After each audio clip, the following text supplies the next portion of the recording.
Assalamualaikum warahmatullahi wabarakatuh.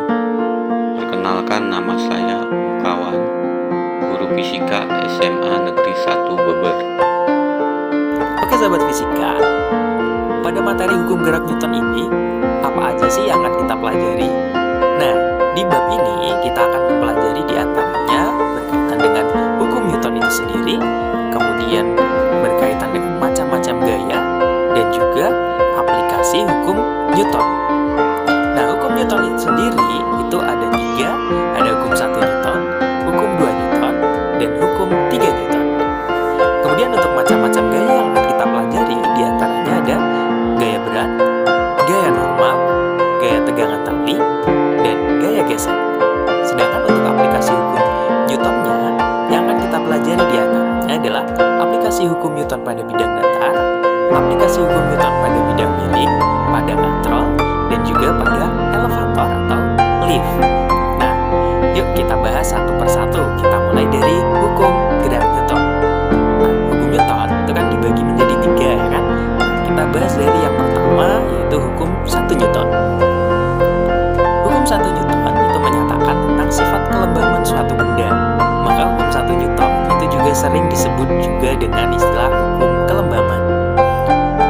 Nah, bunyi hukum 1 Newton itu bunyinya adalah suatu benda akan tetap diam atau akan tetap bergerak lurus beraturan atau GLB selama tidak ada gaya luar atau resultan gaya yang bekerja pada benda tersebut itu sama dengan 0. Nah, secara matematis itu dapat dituliskan sigma F sama dengan 0 atau resultan gayanya sama dengan 0. Kemudian untuk hukum 2 Newton, hukum 2 Newton itu menyatakan tentang hubungan antara perubahan kecepatan suatu benda dengan massa dan gaya yang bekerja pada benda tersebut. Di mana bunyi hukum 2 Newton itu menyatakan bahwa percepatan suatu benda besarnya sebanding dan searah dengan gaya yang bekerja pada benda tersebut dan berbanding terbalik dengan massa benda. Atau secara matematis itu dapat dituliskan sigma F sama dengan M kali A, atau A sama dengan sigma F per M. Jadi percepatan benda itu sebanding dengan resultan gayanya. Semakin besar gayanya, maka percepatannya akan semakin besar, tetapi dia berbanding terbalik dengan massa benda.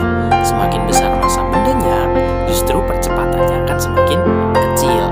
Di mana A itu merupakan percepatan benda satuannya dalam meter per sekon kuadrat, sigma F merupakan resultan gaya satuannya dalam Newton, dan M merupakan massa benda satuannya dalam kilogram. Next, berikutnya untuk hukum 3 Newton. Hukum 3 Newton itu menyatakan tentang hubungan antara gaya aksi dan gaya reaksi yang bekerja pada suatu benda. Di mana bunyi hukum 3 Newton itu menyatakan bahwa jika kita memberikan gaya sebagai aksi pada suatu benda, maka benda tersebut akan memberikan gaya juga kepada kita, yaitu sebagai reaksi yang besarnya sama, tetapi arahnya berlawanan arah dengan gaya aksinya. Atau secara matematis itu dapat dituliskan sigma F aksi sama dengan min sigma